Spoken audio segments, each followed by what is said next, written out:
जिस दौर में खबरें बहुत तेजी से फैलने लगी हैं, वहां छोटी सी अफवाह दंगों की आग को भड़का सकती है।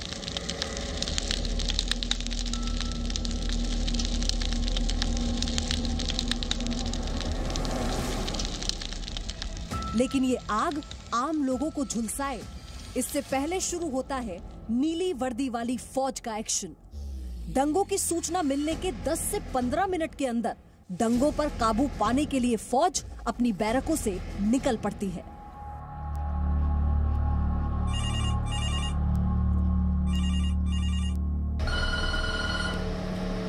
कंट्रोल 108 आ रहे हैं। मेरठ में कम्युनल राइड हो गया है। पूरी कंपनी बरनावा बिल्डिंग के नीचे जल्द से जल्द जाने के लिए तैयार हो रहे हैं। महिला छुट्टी जाएंगी। मेरठ सिटी में दंगा हो गया है। अपना संघर्ष करने को साथ बनाने के लिए आपकी छुट्टी की जरूरत है।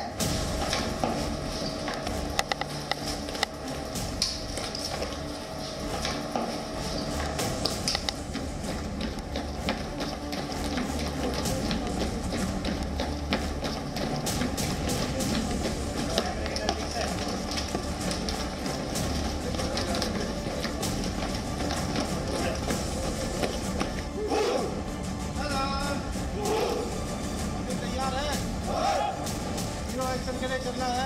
1 number team right control party LPT गाड़ी में बैठेगी।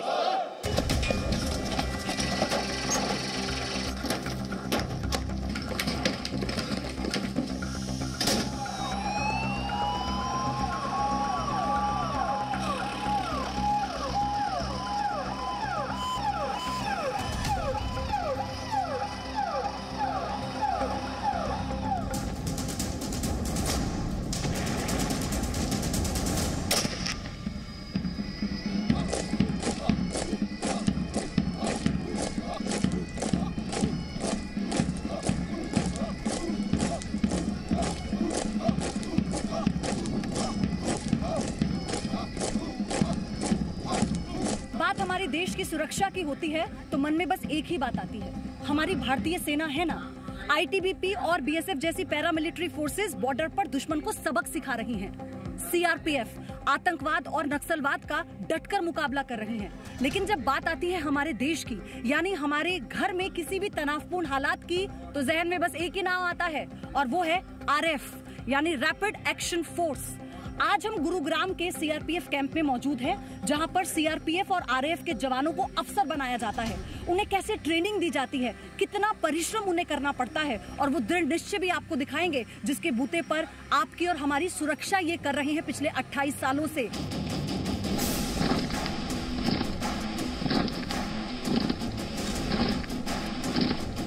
जिन्हें देखकर ही दंगाइयों के दिल में दहशत बैठ जाती है, जिनके बूटों की आवाज सुनकर अमन के दुश्मन भाग खड़े होते हैं।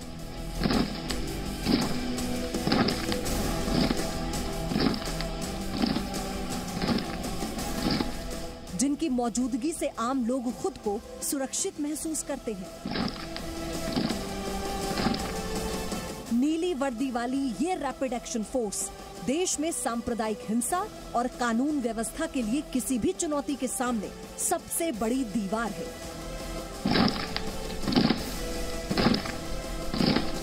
आरएएफ देश की सबसे बड़ी पैरामिलिट्री फोर्स सीआरपीएफ का ही एक हिस्सा है। उस वक्त ये 10 वाहिनियां थीं और आज इसकी नफरी 15 वाहिनियां हो गई हैं। 2018 में इसको बढ़ाया गया। लोक व्यवस्था बनाए रखने के लिए जब ऐसे विशिष्ट बल की जरूरत पड़ी जो कि न्यूट्रल हो, ट्रस्टवर्दी हो, पीपल फ्रेंडली हो, जो कि नॉन लीथल तरीके से दंगा नियंत्रण कर सके और उसमें दक्ष हो, अच्छे से प्रशिक्षित हो, इन सब बातों को ध्यान में रखते हुए अनुभव के आधार पर 1992 में इस बल की विशेष रचना सीआरपीएफ के अंतर्गत की गई थी। दंगाइयों के दिल में रैपिड एक्शन फोर्स की दहशत क्यों बैठ जाती है, चलिए अब ये भी समझ लेते हैं। दंगों की खबर मिलते ही क्या कोई फोर्स महज 10 से 15 मिनट में एक्शन मोड के लिए निकल सकती है? काम बहुत मुश्किल है, लेकिन रैपिड एक्शन फोर्स की रफ्तार ही उसकी पहचान है। रैपिड एक्शन फोर्स को जीरो टाइम रिस्पांस फोर्स भी कहते हैं। आरएएफ के हर बटालियन की एक कंपनी किसी भी आपातकालीन स्थिति से निपटने के लिए हमेशा तैयार रहती है। मूवमेंट ऑर्डर मिलते ही तेजी से घटना स्थल तक पहुंचना इस फोर्स की सबसे बड़ी खूबी है।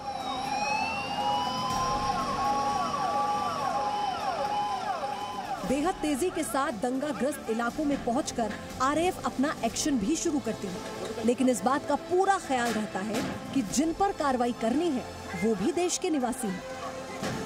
आरएएफ को पहले से मालूम होता है कि यहाँ पर किस तरह के लोग रहते हैं, हमारे वहाँ पे सूचना के स्रोत भी होते हैं, हमको पहले से जानकारी होने से और लोगों से एक प्रगाढ़ संबंध होने के नाते बिना बल प्रयोग के भी कई दफ़े उन स्थितियों को सुचारू रूप से उनसे निपटा जाता है। और अगर ज़रूरत पड़ती है तो न्यूनतम आवश्यक बल, जितनी न्यूनतम अवधि है उसके लिए हम प्रयोग में लाते हैं। चलिए अब आपको समझाते हैं रैपिड एक्शन फोर्स किसी भी दंगाग्रस्त इलाके में जाकर दंगाइयों पर कैसे काबू करती है। दंगा नियंत्रण करने के लिए आरएएफ की 6 फॉर्मेशन होती है, जिनमें right control element, gas element और फायर एलिमेंट का परिस्थितियों के हिसाब से इस्तेमाल किया जाता है। आरएएफ की पहली फॉर्मेशन है प्लाटून वेज फॉर्मेशन।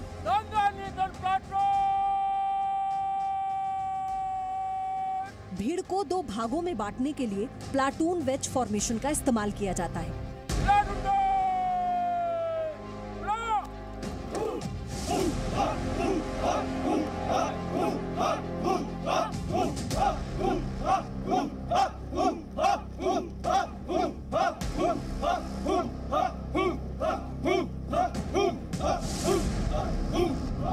दूसरी एक्सटेंडेड लाइन फॉर्मेशन। ये फॉर्मेशन तब अपनाई जाती है जब भीड़ अधिक हो और खुला मैदान हो।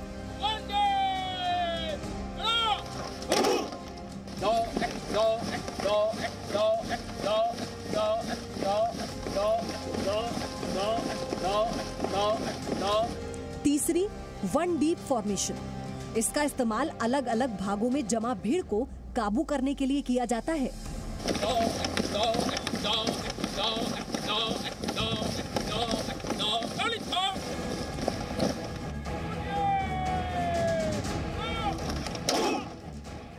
चौथी 2 डीप फॉर्मेशन।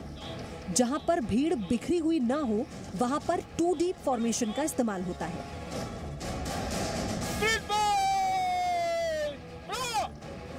पांचवा स्प्लिट वेज फॉर्मेशन। ये फॉर्मेशन भीड़ को गलियों के क्रॉसिंग और रोड जंक्शन से पीछे धकेलने के लिए इस्तेमाल होती है।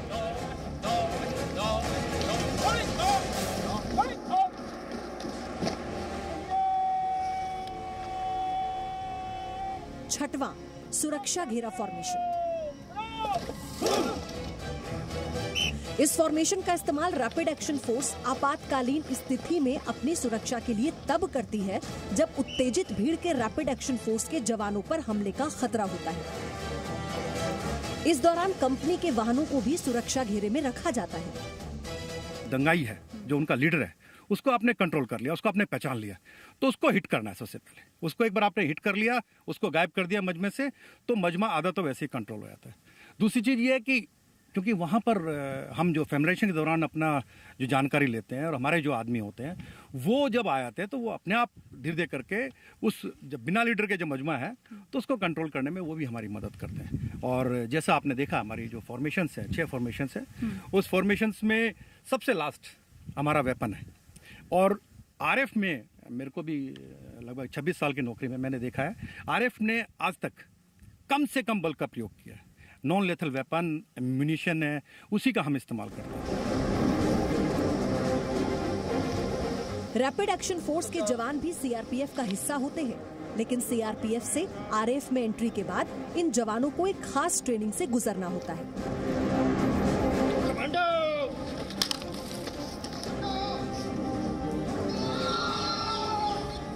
मेरठ में ही rapid action force academy of public यानी रैपो भी मौजूद है।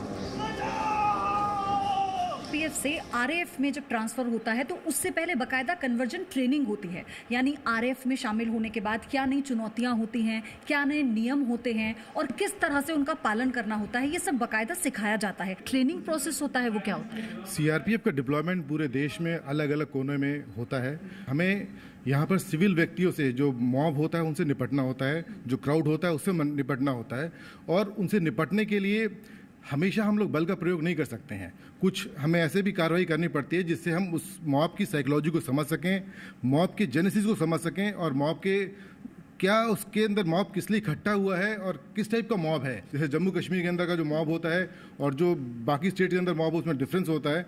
तो उस मॉब को समझने के लिए मॉब साइकोलॉजी के बारे में उन जवानों को ठीक से हम लोग बताते हैं, ताकि किसी भी मॉब को कंट्रोल करना है तो मिनिमम यूज़ ऑफ फोर्स का इस्तेमाल करते हुए उसको कैसे तीतर बीतर कर सकें, उसको कैसे कंट्रोल कर सकें, उस पर कैसे नियंत्रण कर सकें।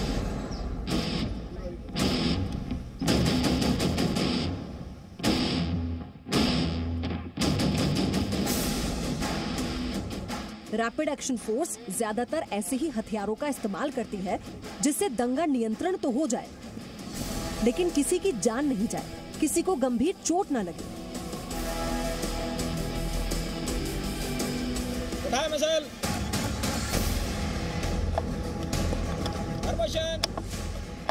ये खास हथियार भले ही किसी की जान न ले, लेकिन दंगा करने वालों को बेबस जरूर कर देते हैं।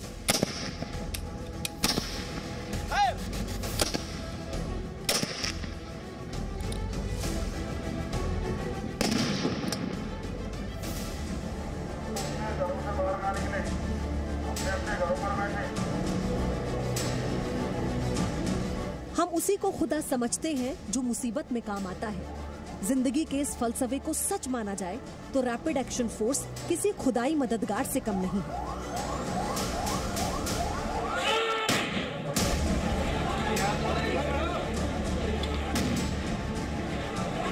देश राजधानी दिल्ली में भड़के दंगों को अभी तक नहीं भूला होगा। इस दंगे की आग को शांत करने में भी रैपिड एक्शन फोर्स ने बड़ी भूमिका निभाई।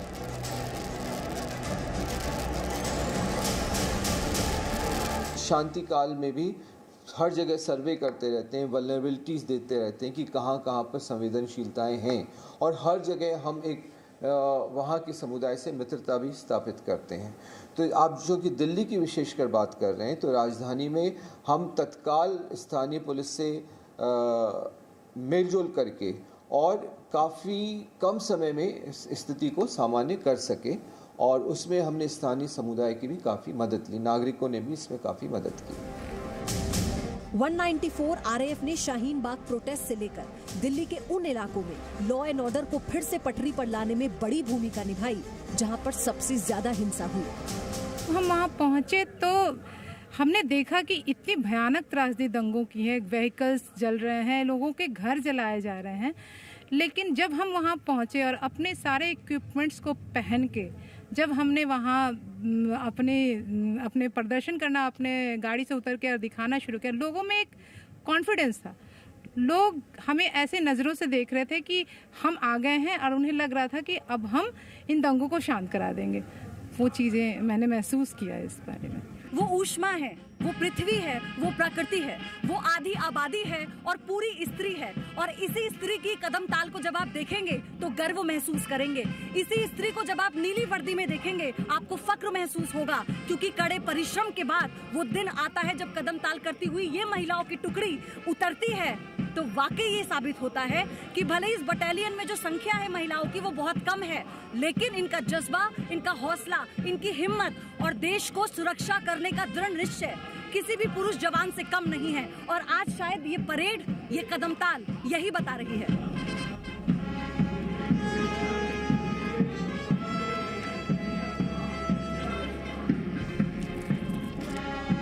रैपिड एक्शन फोर्स की शान है इस बल की महिला जवान और अफसर, जिनकी मौजूदगी उन महिलाओं को सबसे ज्यादा ताकत देती है जो दंगों जैसी स्थिति में खुद को बेहद कमजोर महसूस करती हैं। आज से 28 साल पहले जब सीआरपीएफ ने रैपिड एक्शन फोर्स का गठन किया, तब ये माना गया कि किसी भी बटालियन में बहुत ज़रूरी है और बहुत लाजमी है कि हम महिलाओं का रिप्रेजेंटेशन हो। ये रिप्रेजेंटेशन इसलिए ज़रूरी होता है क्योंकि जब आप एक ज़ीरो रिस्पांस टाइम में जाते हैं और आप जानते हैं कि आप एक दंगों वाली स्थिति में जा रहे हैं, तो तब सबसे ज़्यादा वल्नरेबल सेक्शन ऑफ सोसाइटी वो औरतें, बच्चे, बूढ़े होते हैं। वो ये सोच के मानते हैं कि जब एक वर्दीधारी उन तक आता है तो एक सुकून मिलना चाहिए, एक ऐसा विश्वास मिलना चाहिए कि उनको लगे कि अब स्थिति कंट्रोल में आ जाएगी। इस सब को करने के लिए ये बहुत ज़रूरी है कि महिलाएं उस टीम में शामिल हों।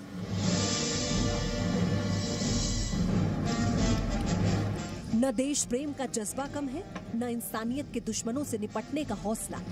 रैपिड एक्शन फोर्स की इन महिला जवान और अफसरों के दिल में देश बसता है और गीतों में भी भारत की बात होती है।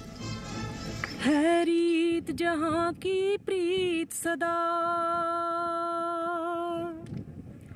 है रीत जहां की प्रीत सदा, मैं गीत वहां के गाता हूँ। भारत का रहने वाला हूँ, भारत की बात सुनाता हूँ। है रीत जहाँ की प्रीत सदा।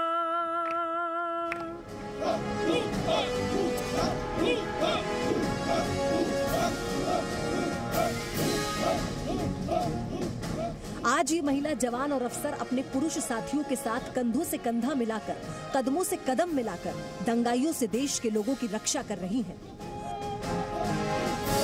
अपना 28वां स्थापना दिवस मना रही नीली वर्दी वाली इस फौज का संयम समाज को बहुत कुछ सिखाता है। समाज में भी इतना संयम हो तो शायद रैपिड एक्शन फोर्स को अपनी बैरकों से बाहर ही न निकलना पड़े। Serving humanity with sensitive policing, जिसके स्लोगन में ही शांति का संदेश छिपा हो, उसके रहते अशांति का डर कैसा, क्योंकि देश ये जानता है आरएएफ है ना। कैमरा पर्सन अनंत और अलका के साथ पयोधी Shashi, Gurugram. Presenting B News app available on Google Play and App Store. Download it now.